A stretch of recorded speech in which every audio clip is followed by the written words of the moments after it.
Donc, au nom de la commission Entrechamps, je suis très heureux de rencontrer Arnaud Bertinat, qui est écrivain, qui publie depuis 20 ans de nombreux ouvrages. Je ne vais pas les citer tous, mais je veux quand même mentionner les 3 derniers, qui sont Des châteaux qui brûlent. Ensuite, Les châteaux qui brûlent, on peut dire un mot, il s'agit d'une prise d'otage dans une usine, c'est une fiction d'un homme politique. Et ensuite, vous avez écrit L'âge de la première passe. C'est un travail d'écriture au Congo avec des jeunes filles qui se prostituent. Et donc c'est à l'interface entre votre métier d'écrivain et aussi d'écrivain qui anime des ateliers d'écriture et puis aussi de romancier. Et le tout dernier qui fait grand bruit, il est sorti mi-octobre cette année 2021. Et on en entend déjà beaucoup parler sur les ondes, Ceux qui trop supportent. Alors je crois que vous avez emprunté le titre à un autre écrivain. À 2 autres écrivains. En fait. 2 autres Ouais. Ah, oui. Puisque je l'ai trouvé, c'est un vers d'Eschyle, mais que j'ai trouvé dans un livre de François Bon. D'accord. Donc ça remonte à la plus haute antiquité. D'accord. Mais ce soir, c'est au titre aussi d'écrivains qui pensent la littérature que je souhaitais vous rencontrer pour vous poser cette question très brève concernant le récit documentaire. Est-ce que vous pourriez d'abord nous éclairer sur ce qu'on appelle, ce qu'on entend historiquement en littérature, le récit documentaire? Je peux essayer, mais je vais le faire en praticien du récit documentaire et non pas en spécialiste ou en universitaire de cette question-là. En fait, je pense que cette étiquette-là de récit documentaire a toujours un petit peu existé, enfin en tout cas elle existe depuis très longtemps. Non pas en tant qu'étiquette, mais vraiment en tant que production, quoi. C'est-à-dire, par exemple, on peut remonter très loin à Daniel Defoe, dans son journal de l'année de la peste, qui est un livre qui, en son temps, est un livre au statut très étrange. Se présente un tout petit peu comme une fiction, mais en fait c'est une fiction justement documentaire, à portée documentaire ou à ambition documentaire, sur ce qu'a vécu son oncle, si ma mémoire est bonne, pendant la Grande Peste. Et donc Defoe, qui peut-être ne s'autorise pas à ce moment-là à faire un récit qu'on dirait aujourd'hui journalistique, parce que le genre n'existait pas, lui donne comme ça les atours d'une fiction, alors que c'est pas ce qui l'intéresse, quoi. Le livre ne repose pas sur un discours qui mettrait la fiction comme ça au centre de ses préoccupations. Ensuite, il y a plein d'autres livres qu'aujourd'hui on serait tenté de ranger un petit peu tout au long de la littérature, de ranger dans cette zone grise entre des préoccupations strictement littéraires qui amènent du côté de la poésie et un rapport au réel un peu voilà, documentaire. Par exemple, les mémoires, qui là pour le coup est un genre très ancien. Les mémoires pourraient aujourd'hui, certains textes pourraient passer pour des récits documentaires, puisque dans l'ambition des mémoires, il y a l'idée de documenter son temps, de documenter non pas simplement dérouler une vie, mais bien de faire l'histoire de son temps. Et au XXe siècle, avec le brouillage un peu des genres, c'est-à-dire par exemple à l'intérieur même de la poésie, il y a des poètes qui s'acharnent à étendre le champ poétique, le champ de la poésie. À l'intérieur du roman, il y a des livres qui commencent à apparaître qui manifestement ne sont pas vraiment des fictions, mais bien des textes autobiographiques. Enfin bref, le récit documentaire va beaucoup attirer à lui, un peu aimanter à lui, quantité de textes qui jusqu'alors n'avaient pas de case à proprement parler.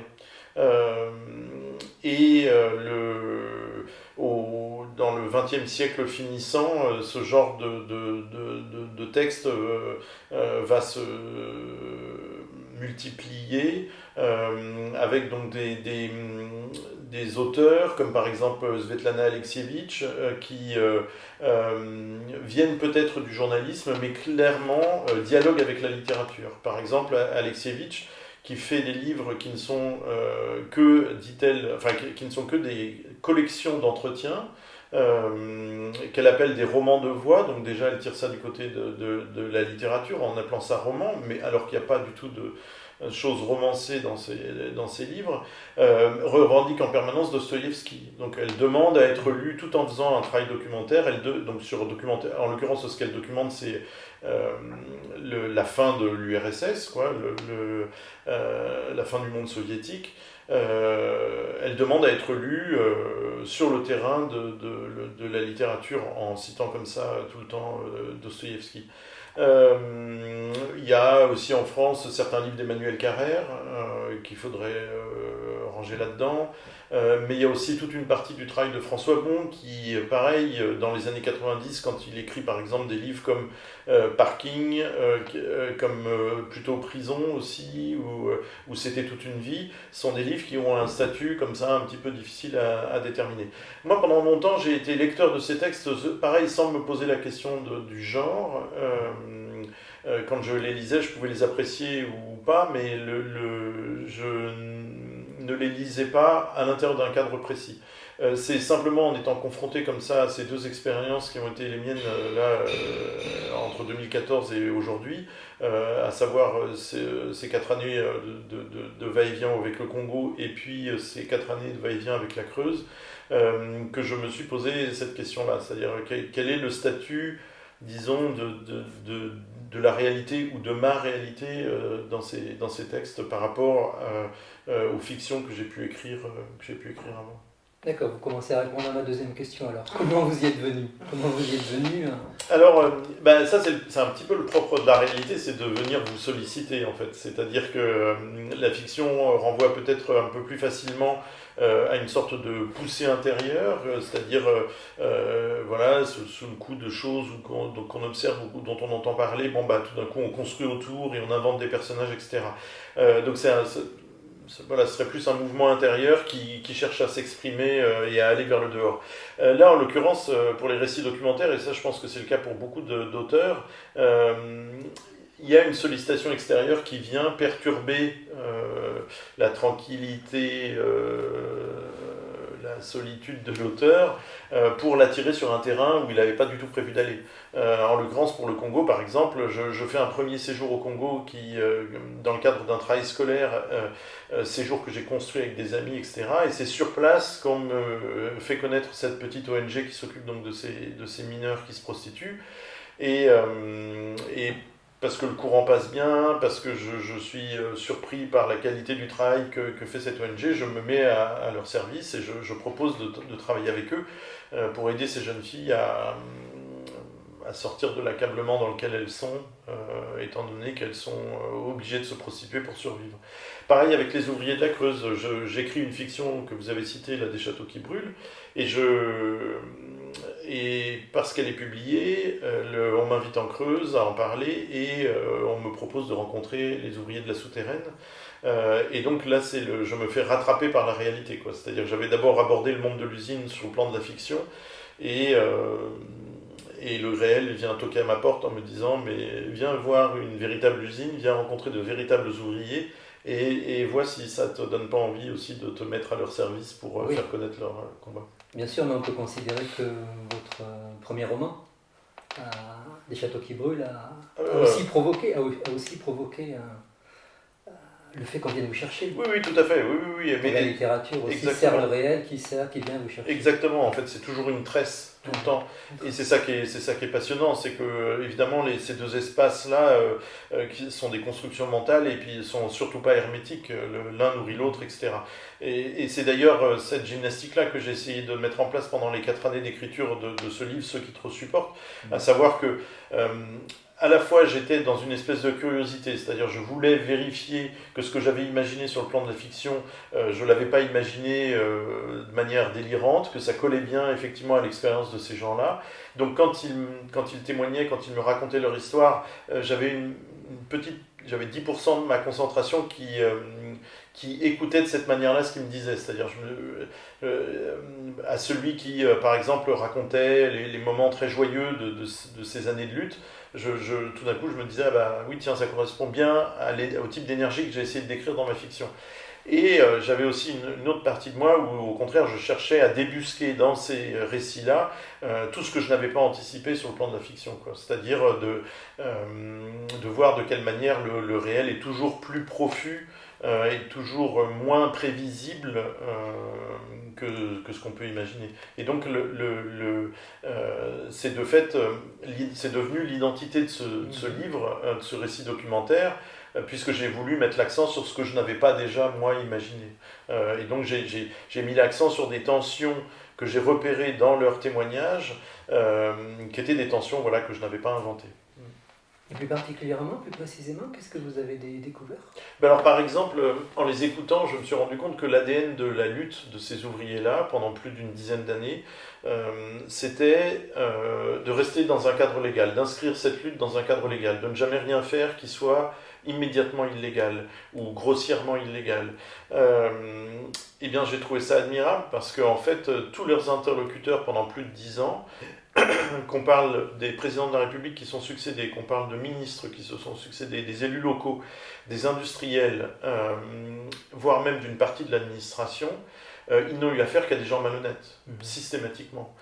Malhonnêtes, méprisants, cyniques, indifférents, sourds, parjure à leurs propres paroles, et eux, tout en étant très lucides sur ça, tout en sachant très bien que quand Bruno Le Maire leur dit telle ou telle chose, il est en train de leur mentir.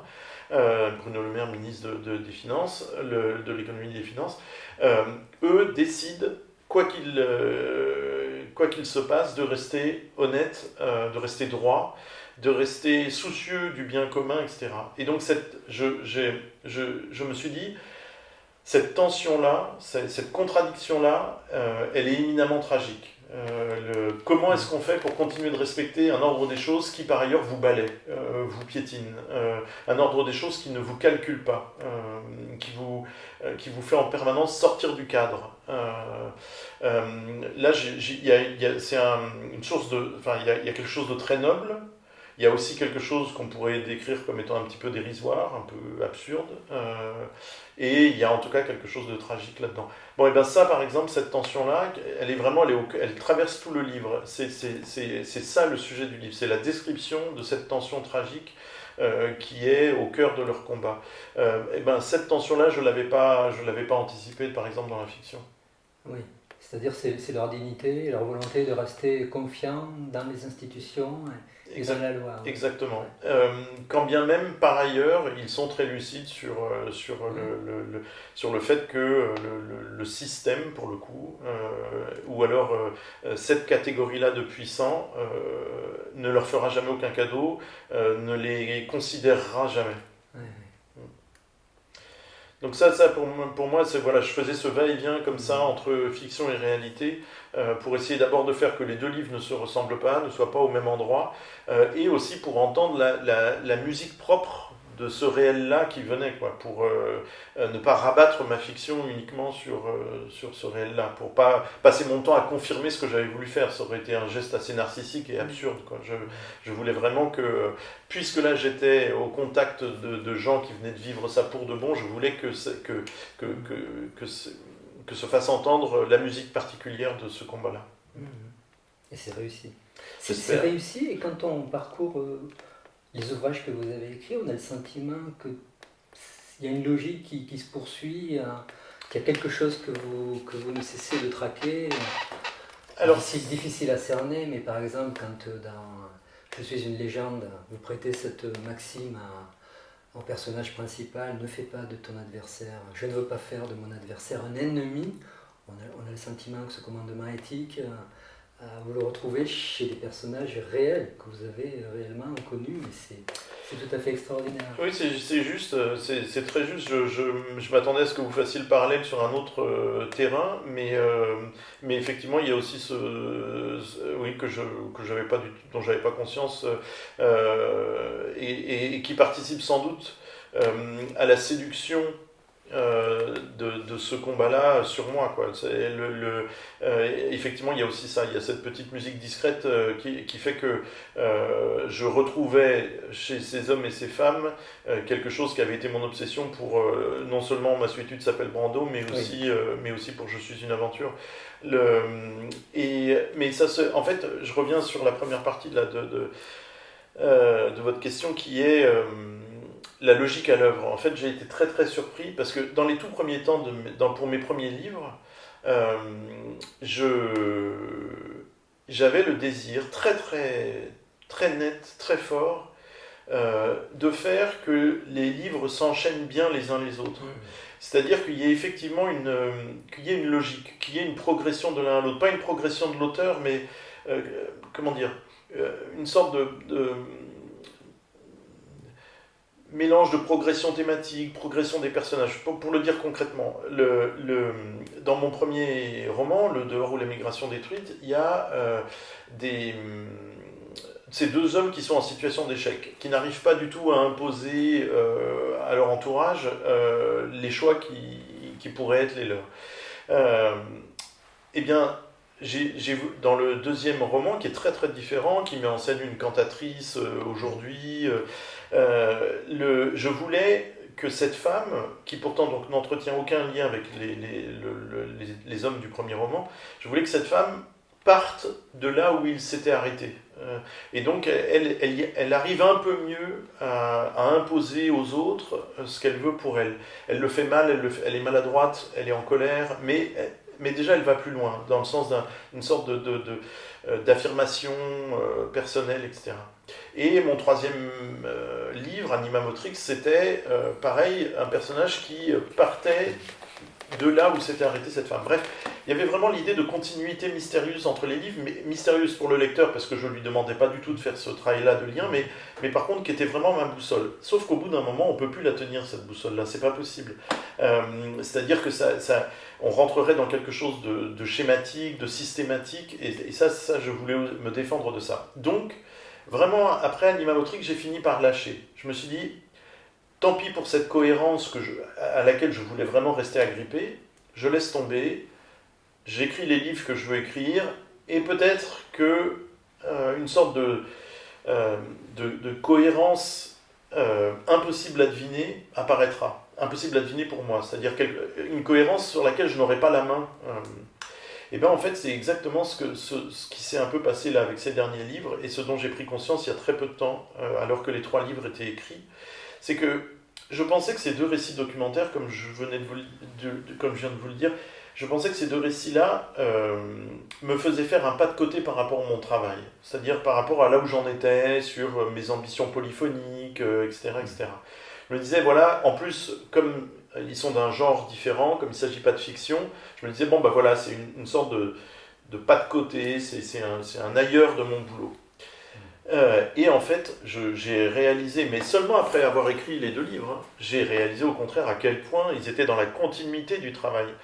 Et que c'est de l'ordre un petit peu du miracle, j'exagère, mais qu'on m'ait fait ces propositions à ce moment-là. C'est-à-dire que si on me les avait fait, je ne sais pas moi, en 2010, quand j'avais encore pas écrit Je suis une aventure, quand j'avais pas encore écrit Des châteaux qui brûlent, eh ben, j'aurais sans doute pas été capable de les écrire, ces 2 livres-là. J'aurais pas été capable d'écouter les gens de la même manière, j'aurais pas été capable de restituer leurs paroles de la même manière, etc. Donc j'ai été incroyablement surpris de voir que des choses qui m'arrivaient de l'extérieur, qui étaient pas des commandes, hein, on m'a rien commandé, mais c'était des invitations comme ça à aller voir au dehors, à tel ou tel endroit, au Congo ou en Creuse. J'ai été incroyablement surpris de découvrir que, en même temps, ça n'avait fait que servir une logique d'écriture qui était déjà en mouvement, quoi. Et donc, d'une certaine manière, c'est la réalisation de l'espèce de pari que je faisais en 2006, après Anima Motrix, de dire peut-être qu'une logique apparaîtra sans que je l'ai voulu, quoi, et qui sera en fait la logique d'une obsession une obsession à l'œuvre, quoi. Et effectivement, s'il faut la résumer à toute berzingue, cette obsession à l'œuvre, c'est le statut, la parole de l'autre, quoi. Qu'est-ce que c'est la parole de l'autre? Comment est-ce qu'on la récupère? Quelle place on lui fait? Et ça, c'est valable dans une fiction, mais c'est valable donc aussi, évidemment, encore plus dans un récit documentaire, quoi. C'est-à-dire, comment on relaie la parole de quelqu'un? Comment on l'a entendu? Comment on l'a écouté? Qu'est-ce qu'on en a retenu? Et comment ensuite on lui donne une forme, en espérant que cette forme ne trahisse pas ce qui a été reçu. Ah oui, oui, oui. Et à partir de là, donc, est-ce que vous pourriez définir ce que la littérature, ce à quoi la littérature se confronte aujourd'hui, justement? Est-ce que ça vous donne des clés pour penser cette question sur un plan plus général, la littérature? Puisque très souvent dans vos romans, ça je le dis pour ceux qui ne les auraient pas encore lus, mais très souvent vous questionnez, vous interrogez la fonction de la littérature, les moyens de la littérature. Est-ce que votre expérience, justement, vous permet de pouvoir nous expliquer, là, aujourd'hui, ce à quoi la littérature est confrontée comme problème? Très, très, très concret, très, très contemporain. Alors, là, j'improvise parce que j'ai pas, je me pose évidemment jamais la question de manière aussi ambitieuse que celle-là, quoi. C'est-à-dire, mais effectivement, il y a peut-être un défi qui est un défi vraiment posé à la littérature aujourd'hui.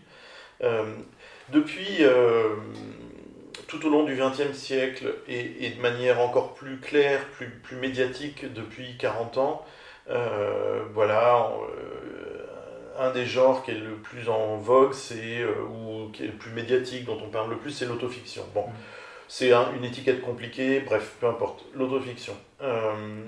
Autofiction qui des fois laisse beaucoup tomber fiction et ça tourne beaucoup à autobiographie, quoi. C'est-à-dire c'est pas souvent un jeu qui est beaucoup réinventé, c'est souvent un jeu de témoignage, voire même un jeu qui se pose de manière assez arrogante des fois en fonction des auteurs, quoi. C'est-à-dire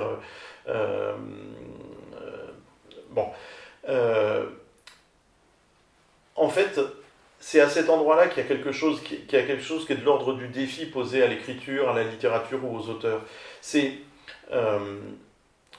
comment garder le monde, comment faire pour que le livre ne soit pas la description de la chambre d'écho, c'est-à-dire moi, individu dans le monde, voilà, je reçois les choses, je reçois, je sais pas, la vie familiale, je reçois les événements politiques et tout, et ça fait ça et ça à l'intérieur de moi. Comment faire pour que ce ne soit pas juste un exercice solipsiste? Comment faire pour que, même en pratiquant cette réduction à l'individu ou à ma propre personne, comment faire pour ne pas perdre complètement le monde? Comment faire pour que le monde dans le livre ne soit pas juste passé au filtre de ma personne, quoi. Par exemple, je vais parler d'autre chose là, mais c'est vraiment pour répondre à la même chose.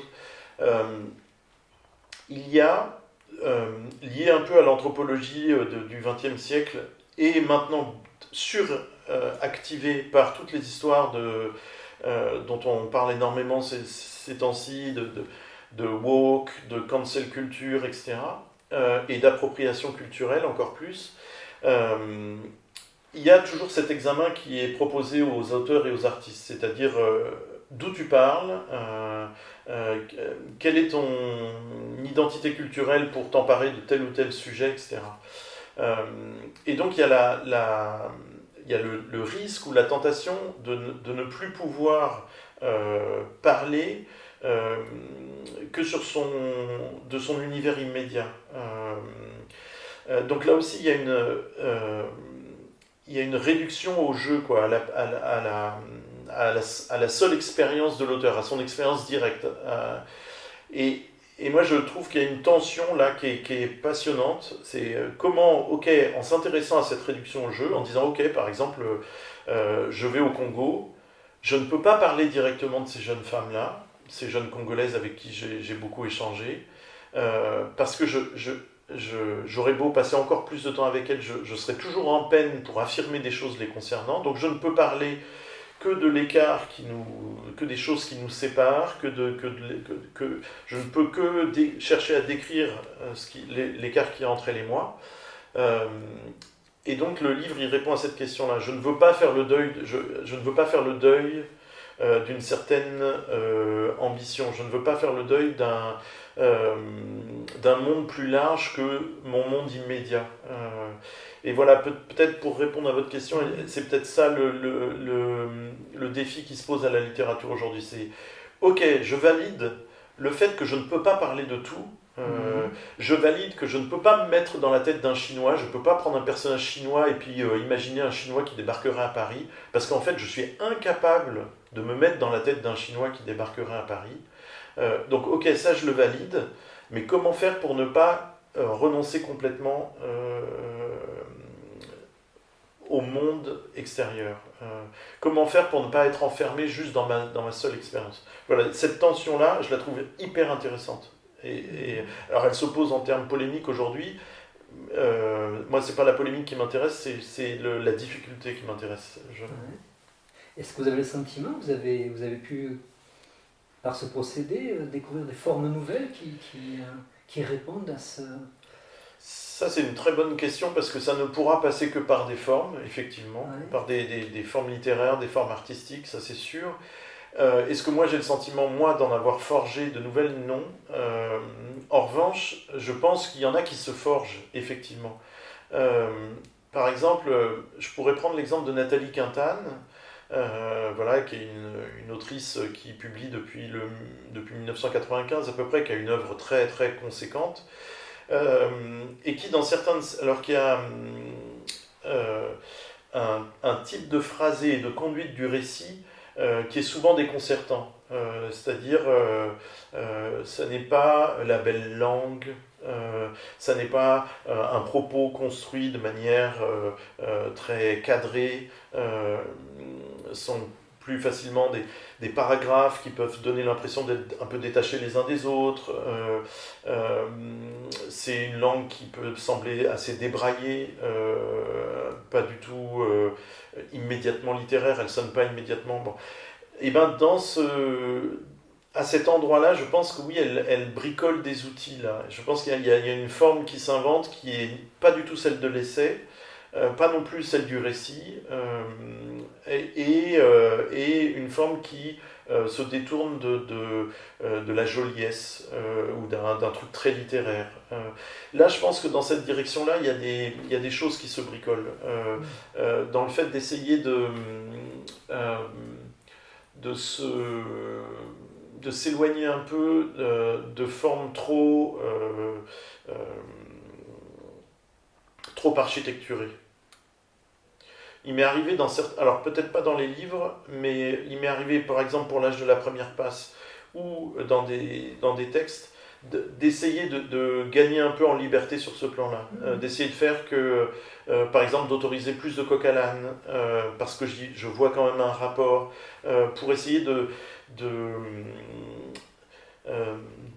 déverrouiller la façon de raconter, de déverrouiller la pensée aussi un petit peu. Je pense que là, il y a des enjeux, oui. Oui, et que ça doit passer là. Vos œuvres témoignent suffisamment de cet aspect aussi de bricolage et de tentative de forger des formes. Je ne sais pas si vous pouvez dire comme ça que vous n'en avez pas construites, des formes nouvelles. Ça, c'est peut-être au lecteur. Voilà, je ne peux pas être le lecteur de mes propres bouquins. Oui. Parce que ce que j'entends dans ce que vous dites là, de très... très saisissant, c'est à quel point ce travail d'écriture, vous ne voulez pas le ramener à une subjectivité, à la subjectivité de l'écrivain, à une subjectivité, mais laisser entrer le dehors, laisser entrer le dehors et que des voix multiples puissent s'exprimer. Ça, c'est mon obsession. Oui, la dimension dialogique. En fait. La dimension dialogique, polyphonique, j'utilise plus souvent polyphonie, mais en fait, quand j'utilise polyphonie, c'est plus des fois en pensant à dialogique, c'est-à-dire comment faire pour qu'il y ait de la friction à l'intérieur du texte, comment faire pour que le texte génère sa propre friction, ses propres oppositions, ou alors ses glissements, comment faire pour que le texte glisse, comment faire pour que, par exemple, quand j'écoute quelqu'un, ne pas garder du témoignage de l'autre ce que j'ai identifié, mais comment faire au contraire pour justement être attentif à tout ce qui m'échappe dans ce que me dit l'autre. Je vais prendre un exemple concret. Dans Ceux qui trop supportent, sur les ouvriers de la Creuse, j'ai Donc en tout, j'ai une vingtaine d'entretiens qui sont des entretiens à peu près de 2 heures. Et un jour, j'échangeais donc avec l'un d'entre eux qui s'appelle Jean-Marc Ducourtiou. Et voilà, mes questions étaient très larges. Tout m'intéressait, la dimension politique du combat, mais aussi leur vie quotidienne. Et Jean-Marc me parle des animaux qu'il a chez lui. Il en a beaucoup, et de toutes les espèces. Ça va de l'autruche jusqu'au cochon, etc. Et donc on reste un petit peu sur ça, on blague un peu, c'est un moment de l'entretien qui est un moment assez détendu. Et ensuite, rentrer à Paris, quand je réécoute ces entretiens avec Jean-Marc, et que je suis déjà dans l'idée de faire un article long sur ces hommes, je laisse spontanément de côté tout ce développement sur les animaux. Je me dis, ça m'intéresse pas, c'est pas mon sujet. Ça m'a permis de connaître un peu mieux Jean-Marc, mais je laisse ça de côté. Et puis en fait, au bout de 2 ans, quand il a été clair que finalement j'allais faire un livre et pas m'en tenir à ces articles longs, j'ai réécouté tous ces entretiens. Et puis ça m'intriguait ce moment-là sur les animaux, donc je l'ai réécouté une deuxième fois et j'ai fini par entendre, dans la façon qu'il avait de parler des animaux, des choses qui étaient complètement dans mon sujet. C'est-à-dire par exemple, il utilisait des verbes pour parler de ces animaux, qui n'étaient pas du tout les verbes attendus, les verbes normaux. Par exemple, il disait dans la ferme de mes parents, mes parents faisaient 1000 porcs par an. Et moi, spontanément, j'ai voulu prendre mon téléphone et appeler Jean-Marc en me disant, qu'est-ce que tu veux dire quand tu dis ils faisaient 1000 porcs par an? Est-ce que ça veut dire qu'ils en envoyaient 1000 à l'abattoir? Ou est-ce que ça veut dire qu'il y avait 1000 naissances? Qu'est-ce que ça veut dire exactement? Remplace-moi ce verbe faire par quelque chose qui me parle plus et en fait, j'ai pas attendu qu'il décroche, j'ai tout de suite raccroché parce que je me suis dit, mais non, en fait, il est en train de me dire quelque chose en utilisant ce verbe-là. C'est-à-dire un verbe assez bizarrement mécanique, comme dans faire l'amour, quoi. C'est-à-dire il y a quelque chose qui est un peu trop prosaïque par rapport à l'idée qu'on se fait soit de faire l'amour, soit de faire des animaux. Et je me suis dit, ben justement, il est en train de m'expliquer que lui, ces animaux, c'est pas pour l'élevage, c'est pas pour la viande, c'est pour rien, c'est pour avoir des animaux. Et donc c'est normal qu'il me parle de faire 1000 porcs par an, parce que sa mère pleurait quand ensuite elle amenait les bêtes à l'abattoir. Donc il y a le côté prosaïque du verbe faire, je dois le garder, puisque c'est par opposition à ça qu'il s'est développé lui ensuite en tant qu'adulte et en tant que propriétaire de ces animaux. Donc voilà, c'est ça, c'est typiquement ça. Les animaux, c'est pas une question qui m'intéresse. Cette partie-là de l'échange, je l'avais laissée de côté, etc. Et bien en fait, au fil du travail du livre, je me rends compte que non, je suis complètement dans mon sujet, que finalement, je dois garder ce passage-là, je dois le retranscrire et surtout, je ne dois pas le modifier. Je dois garder les mots de Jean-Marc. Bon, et ben ça, voilà, là, je viens juste de prendre un exemple, mais en fait, c'est valable pour mes fictions, pour tous les trucs documentaires que je peux vouloir faire. C'est être dans une espèce de surécoute, de manière à ne pas rabattre ce que me disent les autres sur ce que je sais déjà, mais au contraire à être augmenté par leur singularité. Et pour créer de la friction avec ce que je crois savoir moi, ou avec ma façon d'être au monde. Ah oui, c'est intéressant, c'est comme notion de surécoute, surtout pour nous.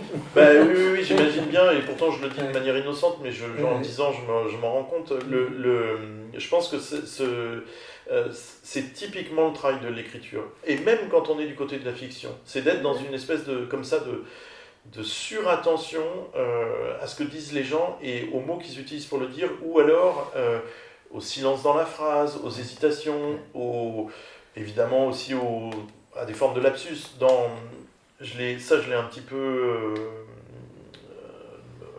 pas théorisé, mais je l'ai raconté dans L'âge de la première passe.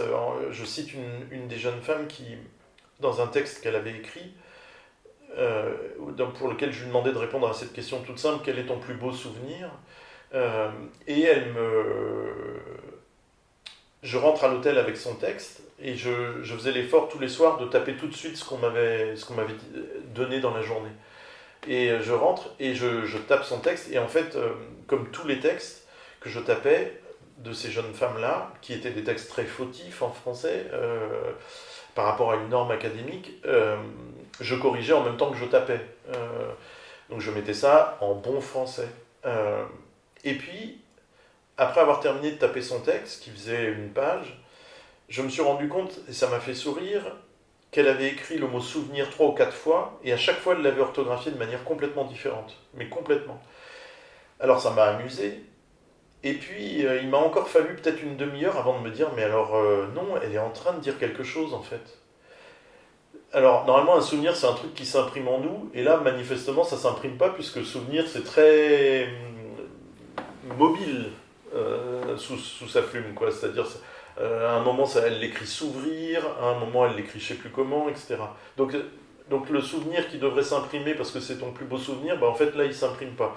Alors déjà ça je trouve ça intéressant, mais c'est surtout que quand elle l'écrit s'ouvrir, tout d'un coup je me dis mais oui, ça c'est la fonction d'un beau souvenir, c'est d'ouvrir les choses, quoi. C'est-à-dire pourquoi on considère que c'est un beau souvenir, pourquoi on chérit ce moment-là de son histoire, c'est précisément parce que quelque chose s'ouvrait à ce moment-là, quoi. Et c'était de fait ce qu'elle racontait pour elle, c'est-à-dire un moment d'espoir qu'elle avait eu quand elle avait vu arriver les infirmières dans le bordel où elle travaillait. Bref, et donc là je me suis dit, je ne peux pas corriger ce texte-là, il faut à tout prix que je le restitue tel qu'il a été écrit, en tout cas au moins avec ce travail-là sur l'écriture du mot souvenir, sur l'orthographe du mot souvenir. Ben voilà, donc là ça se rapproche effectivement peut-être d'un travail qui peut se faire dans le cadre d'une analyse, quoi. T'as entendu ce que tu viens de dire? Alors là, c'est pas moi qui viens de le dire, mais c'est à moi de dire. T'as entendu ce qu'elle vient de dire, quoi. Donc, fais une place à ça, quoi. Fais une place à la façon qu'ont les gens de parler, parce que en fait, là, il y a un vrai pan de monde qui est posé sur la table, quoi. Oui, là, ce qui nous intéresse, c'est ce que peut la littérature, ce que fait la littérature. Et bien justement, parce que excusez-moi, je me coupe juste pour souligner un point que j'ai trouvé très remarquable aussi, parce que vous écoutez les personnages, vous écoutez les sujets qui viennent vers vous, ou vers lesquels vous allez vous-même, mais vous faites aussi très attention au langage de la société. Oui. Et dans ceux qui supportent trop, il y a une page remarquable où vous avez cette phrase qui dit ce que ce capitalisme-là fait au langage. Et tout un développement à la suite sur la façon dont le langage est manié aussi, et a des incidences. Donc ma question, que peut la littérature? Alors que peut la littérature? Elle peut ça, elle peut une forme de bienveillance, alors, ou de curiosité, disons dans un premier temps, de curiosité pour le discours de l'autre, et moi je pousserais la curiosité jusqu'à la bienveillance, quoi, c'est-à-dire être un endroit d'accueil de cette parole-là, quoi. C'est-à-dire par exemple ces jeunes femmes, alors je peux prendre l'exemple avec le Congo et la Creuse, dans les deux cas c'est valable. Ces jeunes filles au Congo, il y a très peu de gens à qui elles se sentent de se confier. Dans le cadre familial ou de ce qui reste de leur cadre familial, c'est impossible. Elles seraient rejetées, tapées, volées, etc. Elles ne peuvent pas confier qu'elles se prostituent. Donc c'est une grande solitude, ça, de ne pas pouvoir se confier. Au dehors, il vaut mieux qu'elles évitent de trop le dire, parce qu'elles s'exposeraient encore plus à la violence de certains hommes. Donc le seul endroit où elles peuvent le dire, c'est au personnel de cette petite ONG qui s'occupe d'elles, pour essayer de faire qu'elles puissent s'éloigner de la prostitution. Donc c'est-à-dire 3 infirmières et 2 formateurs, c'est-à-dire pas grand monde, quoi. Et bien moi j'arrive dans ce contexte-là, et à force de patience, à force de présence, elles finissent par comprendre que je suis du même bord que ces formateurs et ces infirmières, et que à moi aussi elles peuvent se confier, que je serai ni dans le jugement, que je ne serai ni dans l'utilisation de ce qu'elles me disent, et que si j'ai une ambition avec elles, c'est de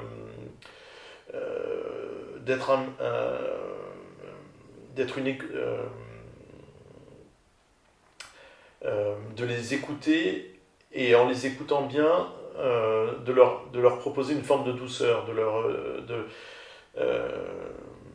voilà, je sais pas comment le dire, mais c'est vraiment le mot douceur, quoi. Bienveillance, douceur. Et en fait, avec la Creuse, c'est pareil. Qu'est-ce qui s'est passé avec ces ouvriers de la Creuse? Depuis 2010, voire même avant, ils tentent d'alerter les différents patrons qui se succèdent à la tête de l'entreprise. Ils tentent d'alerter les élus locaux. Ils tentent d'alerter la préfecture de la Creuse. Ils tentent d'alerter les ministres et les présidents. Personne n'en a rien à foutre de ce qu'ils disent. Ils sont en permanence snobés, méprisés. Ils arrivent à toutes les réunions avec des propositions concrètes. On n'en tient pas compte. On estime que c'est pas leur boulot, alors qu'en fait, c'est très réfléchi. Et ben, pour eux, de voir qu'un réalisateur, Lech Kowalski, de voir qu'un journaliste, Benjamin Karl, de voir qu'un écrivain, moi-même, on les a écoutés. On les a pris excessivement au sérieux. On a construit tout un travail pour essayer de relayer leurs paroles. Et ben, ça a été un soulagement.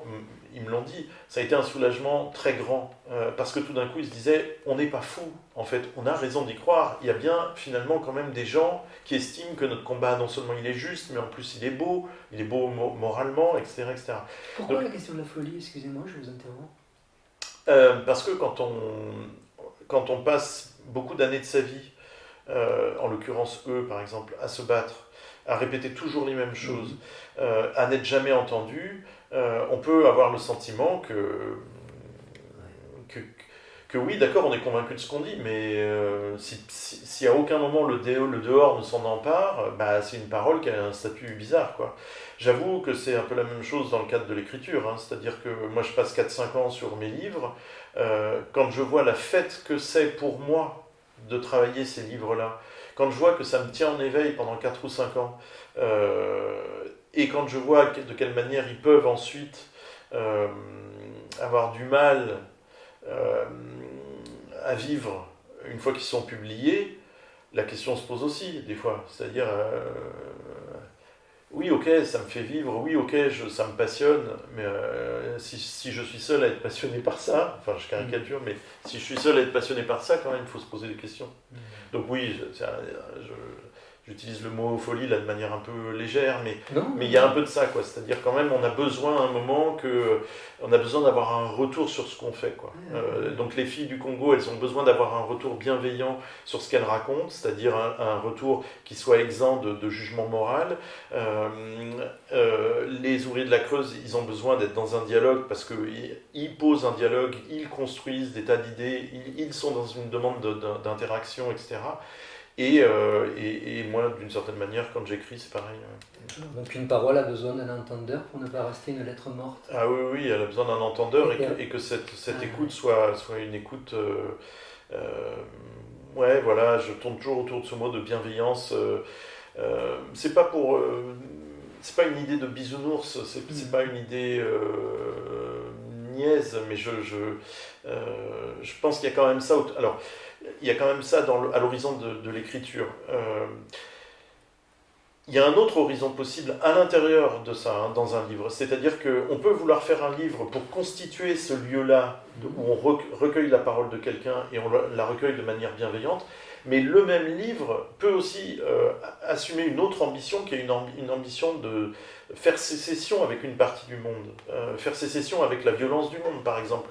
Donc un livre qui peut être extrêmement acide, qui peut être un livre très en colère. Les deux peuvent être tout à fait concomitants.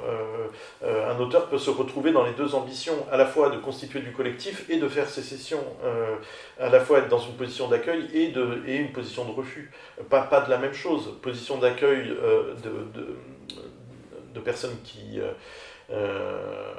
souffrent ou qui construisent quelque chose, et position de refus vis-à-vis de toute une autre partie du monde. Et je reviens à l'autre partie de votre question, c'est oui, je crois que sans vouloir aucunement embrigader la littérature et les écrivains, je crois il est évident aujourd'hui, ça n'a peut-être pas toujours été le cas, mais aujourd'hui, c'est-à-dire depuis peut-être 30-40 ans, il est évident que le monde politique, les puissances industrielles, marchandes, investissent de telles sommes dans la construction de discours, c'est-à-dire en passant par des communicants, en passant par des agences de com, etc., qui vont leur dicter les mots de telle ou telle campagne électorale, les mots de tel ou tel discours, qu'il est évident que le conflit la lutte des classes, par exemple, pour utiliser un vieux mot, mais où le conflit est évidemment encore dans les représentations et dans le langage. Et que à ce titre-là, tous les gens qui utilisent le langage par passion, donc l'écriture, par exemple, l'écriture de chansons, l'écriture de poèmes, l'écriture de théâtre, mais peut-être aussi une certaine écoute du côté du soin, il est évident que tous ces gens-là, fascinés par ce qui se passe quand on écoute quelqu'un, ont leur mot à dire dans ce contexte-là, quoi. C'est-à-dire qu'il faudrait répondre pied à pied à la façon qu'ont les communicants d'utiliser le langage, de le tordre, de lui faire dire n'importe quoi, alors que du côté de l'écriture, on essaye en permanence de rendre justice à l'incroyable richesse des faits de langue. Et donc, je crois que là, il y a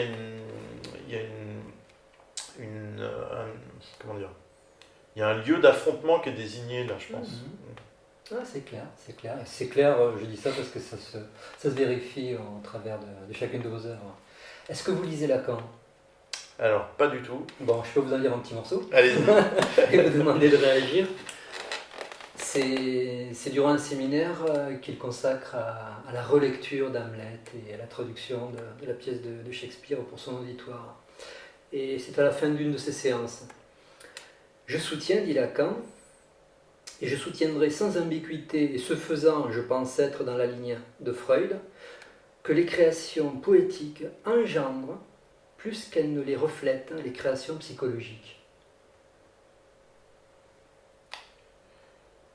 Ok. Alors, si je... Parce que je vous interrogeais sur le pouvoir de la littérature. Alors, je crois comprendre, mais je crois savoir aussi que dire ça des textes de Lacan, c'est un peu ambitieux. Je crois comprendre, et je trouve que c'est une idée qui est très belle, c'est-à-dire le langage n'est pas à la ramasse de la psychologie, il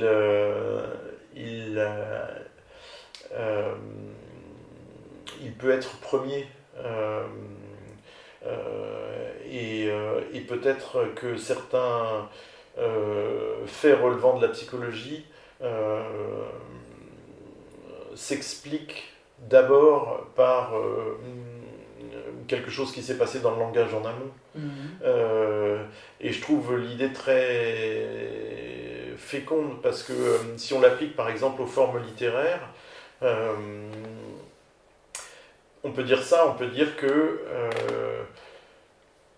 les formes littéraires n'apparaissent pas obligatoirement parce que on se dit tiens, pour décrire telle partie du monde, il va falloir que je forge des outils de telle et telle manière, mais ça peut être forger des outils et qui finissent par déplacer quelque chose dans le monde, c'est-à-dire que le monde finit par trouver sa place dans ces outils-là, quoi.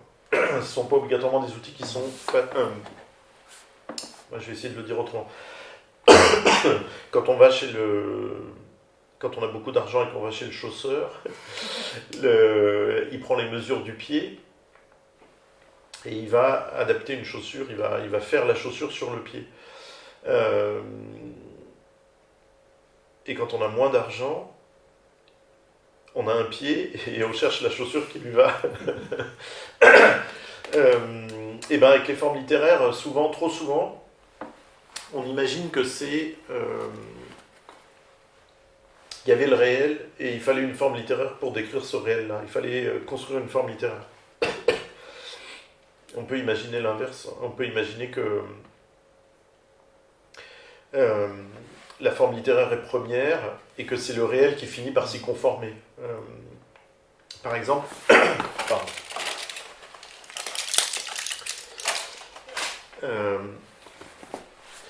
Il y a une phrase magnifique dans Proust, je crois que c'est dans le temps retrouvé. Oui, je suis sûr que c'est dans le temps retrouvé. Proust dit que... je vais mal le redire, mais l'idée c'est celle-là, c'est... on découvre Renoir, les femmes chez Renoir, et ensuite on ne voit plus que des Renoirs dans la rue. Il le s'est dit d'une manière splendide. C'est un passage, c'est un des plus beaux passages de la recherche. Bon ben voilà, je trouve que ça résonne un peu par rapport à la citation de Lacan en fait. C'est parfois l'œuvre d'art est tellement belle, dense, elle propose une expérience de vie tellement intense que le réel finit par s'y conformer, que le réel finit par trouver cet autre réel-là désirable et finit par essayer de se caler sur le rythme de l'œuvre, peut-être.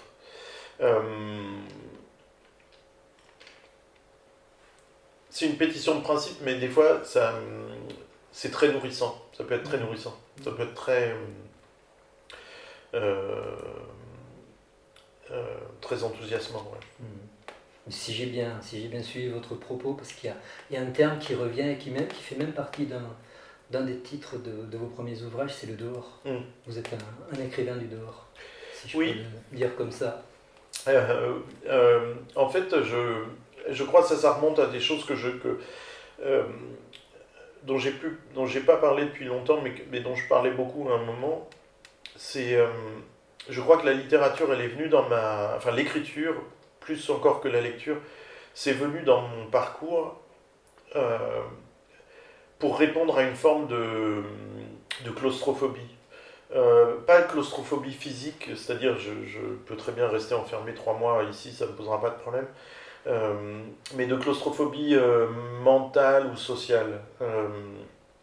C'est-à-dire le besoin de tout le temps aérer, ne pas être prisonnier d'une situation sociale, de ne pas être prisonnier d'un groupe d'amis, de ne pas être prisonnier d'une relation amoureuse.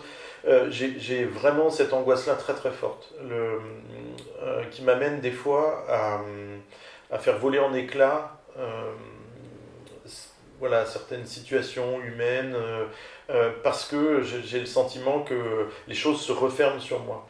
Et en fait, l'écriture, je pense, était là dès le départ pour maintenir tout ça, je sais pas, ma vie, ma tête, la maintenir dans l'ouvert, la maintenir fissurée, ouverte,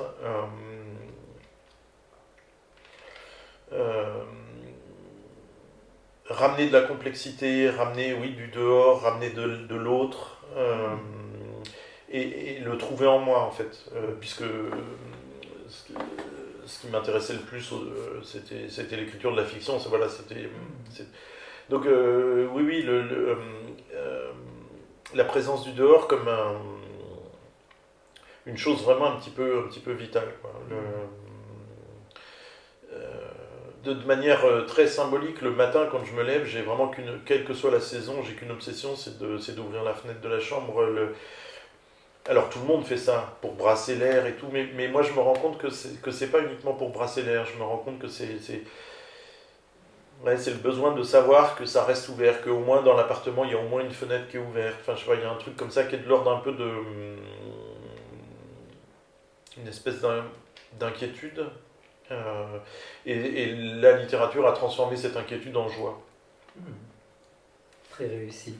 Pour terminer, puis pour ouvrir une fenêtre, est-ce que vous êtes d'accord pour lire un petit extrait de votre dernier roman ? D'accord. J'espère que ça c'est clair.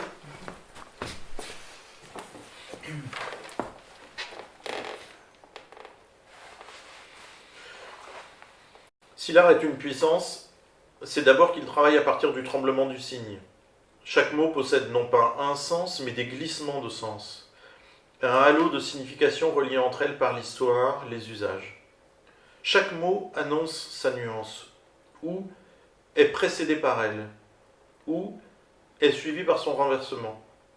La littérature existe pour rappeler au langage qu'il n'est pas essentialiste. Le tremblement du cygne ou de la touche désigne l'œuvre d'art, son élégance et ses scrupules ou ses précautions. Il s'agit de ne rien encadrer, enfermer, isoler. Les œuvres les plus sombres ne dépriment pas, on ne sort pas abattu du voyage au bout de la nuit ou d'Apocalypse Now, mais enthousiaste. On ne sort pas abattu du combat des GMS. Citation. Avec cette proposition de loi, nous avons fait une belle action, au sens esthétique comme au sens moral. Voilà, c'est une phrase de Laurence Pache. La littérature est cet art qui sidère quand il débusque le multiple au cœur de l'un, quantité de mots au cœur d'un seul, des je t'aime dans un va je ne te hais point. Tu crois être l'hôte de quelqu'un, et en fait c'est lui qui est le tien. Comment dire mieux à quel point le langage est la place de l'autre, à quel point écrire, c'est accueillir celui qui n'était pas prévu. Merci. Merci. Merci. À vous.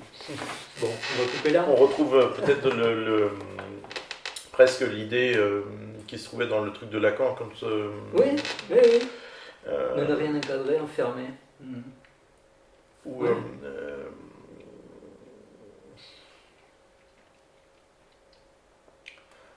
Zut, non, c'était... voilà. Chaque mot annonce sa nuance ou est précédé par elle. Ok, merci.